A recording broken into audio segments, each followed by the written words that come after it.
அனைவருக்கும் வணக்கம். அறிவே அழகு, அறிவை விரிவு செய், அகண்டமாக்கு, விசால பறவையால் விழுகு மக்களை என்கிறார் புரட்சிக்கு பாரதிதாசன். அறிவு அற்றம் காக்கும் கருவி சருவார்க்கும் உள்ளளிக்கல் ஆக அற என்கிறது வள்ளுவர். துறைகடல் ஓடியும் தேடித்த செல்வம் நிலைக்காது, துணவின் வலிமை காட்டும் இளமையும் நிலைக்காது, துறவிய பூச்சிகளால் நடக்கும் உடலும் நிலைக்காது. அப்படி என்றால் உலகில் எந்தெந்த நொழித்திருக்கும் ஒரு பொருள் எது தெரியுமா நண்பர்களே? அதுதான் அறிவு. இது அழகு என்பதோ பொய்யானது, அது அழகான அறிவோ நிலையானது. அந்த அறிவை வளர்க்கும் கருவிதான் நூல்கள். ஒரு நூலகத்தின் கதவு திறக்கப்படும் பொழுது சிறைச்சாலைகளின் கதவுகள் மூடப்படுகின்றன என்கிறார் சுவாமி விவேகானந்தர். இயற்கையோடு இயற்கையாய் தன்னெடுப்ப நாடோடி வாழ்க்கை வாழ்ந்த மனிதன் சக்கரத்தை கண்டறிந்தானே, அதுதான் அறிவு. புலம்பெயர் வாழ்க்கைக்கு முற்றுப்புள்ளி வைத்தார் போல் அந்நாளில் வேளாச்சமுறை நினைத்தானே, அதுதான் அறிவு. ஆப்பிள் தன் மீது விழுந்த பொழுது அதடா தன் வகித்து பேச நீங்கிற்று என எண்ணாமல் தன் அறிவு வசதியின் தொடரால் புகையை கண்டறிந்தார் ஐசக் நியூட்டன். அவரது அந்த தேடல் தானே அறிவு. தனக்கு நஞ்சு கொடுக்கப்படும் கடைசி வினாடிகள் வரை கட்டுரைகளை எழுதி கொண்டிருந்தாரே கிரேக்க அரசின் விடிவெளி சொக்ரடீஸ். அவன் அமைத்து கொடுத்த அரசியல் அறிவல்லவா அழகு. பயணங்களின் பொழுது கூட பயனுள்ள நூல்களை வாசிப்பதை தன் முழுதாக்கமாக கொண்டிருந்தாரே நம் நாட்டின் முதல் பிரதமர் நேரு அவர்கள். அவரது அந்த வாசிப்பு தானே அறிவு.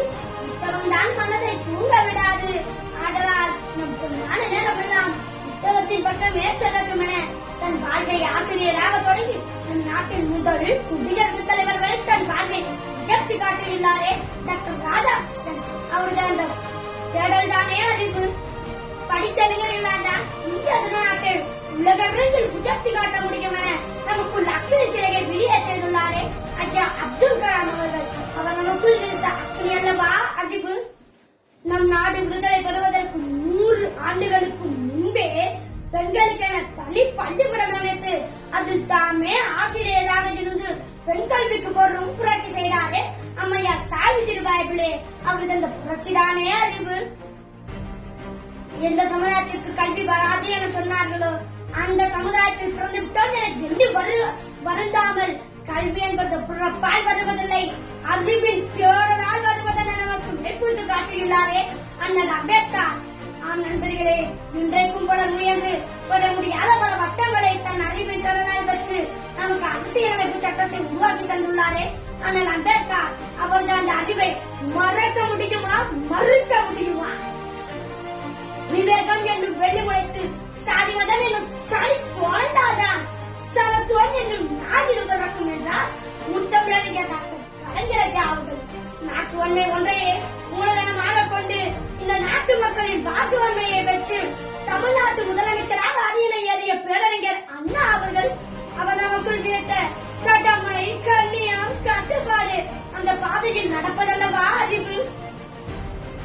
தன் 96 வயதிலும் கூட துப்பல்லாத மன உறுதியுடன் நமக்குள் சுயமரியாதையும் பகுத்தறிவையும் விதத்து சென்றுள்ளாரே தந்தை பெரியார் அவர்கள்.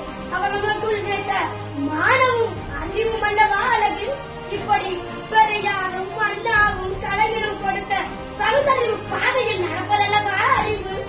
ஆம் நண்பர்களே, சொன்ன நபர்களெல்லாம் உலகால் போடுவதற்காரில்லை, தங்களில் சொல்லி வாழ்ந்த அறிவார் உழைத்து நிற்கும் புகழிடம். அந்த புகழுக்கு காரணம் அவர்களுடைய அறிவு. அந்த அறிவிற்கு அல்லாக்கி சேர்ப்பவர்களை கற்றுவருக்கு கைப்பனே கடன் அல்லால் மற்றவர் அணியுடன் வேண்டாவாம் என்கின்றார் உமரகுருபரர். ஔவையாரோ மன்னனும் அசர கற்றோனும் சீர்தூக்கி மன்னனை கற்றுவோம் சிறப்புடையான். மன்னனுக்கு தன் தேசமெல்லாம் சிறப்பில்லை, கற்றோருக்கு சொந்த இடமெல்லாம் சிறப்பு என்கின்றார்.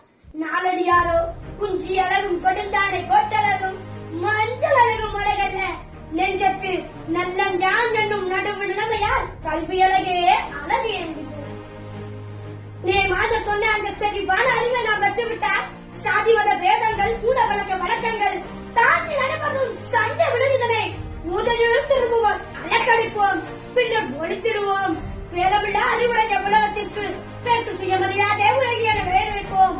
வேதமில்லா அறிவுடைய உலகத்திற்கு பேசு சுயமரியாதை உலகிய பெயர் வைப்போம் என கூறி உங்களிடமிருந்து விடைபெறுகிறேன். உங்கள் அன்பு தம்பி ஆசிபி. சொல்ல நன்றி வணக்கம். மீண்டும் ஒரு பதிவில் சந்திப்போம்.